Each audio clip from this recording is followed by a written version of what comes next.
ইন্নাকা রাজিম, এখান থেকে বের হও, তুমি অভিশপ্ত। ওয়া ইন্না আলাইকাল লা'নাতা ইলা ইয়াউমিদ্দিন, কিয়ামত পর্যন্ত তোমার উপর লানত, অভিশাপ। ও আবার চালাক, সে বলল যে আমাকে কিয়ামত পর্যন্ত অবকাশ দিন, আনযিরনি ইলা ইয়াউমি ইউবআসুন, আমাকে কিয়ামত পর্যন্ত অবকাশ দিন। আল্লাহ পাক বলেন ইন্নাকা মিনাল মুনযিরিন, যাও তুমি অবকাশ প্রাপ্তদের অন্তর্ভুক্ত একজন, ছেড়ে দিলাম তোমাকে, কিয়ামত পর্যন্ত হায়াত দেওয়া।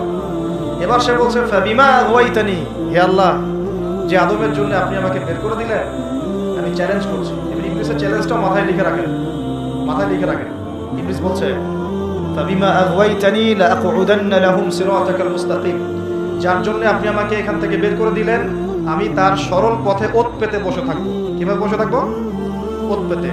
সুম্মা লাআতিয়ান্নাহুম মিন বাইনি আইদিহিম ওয়া মিন খালফিহিম ওয়া আন আইমানিহিম ওয়া আন শামাইলিহিম ওয়া লা তাজিদু আকসারাহুম শাকিরিন, আমি তাদের ডান দিক থেকে আসবো, বাম দিক থেকে আসবো, সামন থেকে আসবো, পিছন থেকে আসবো,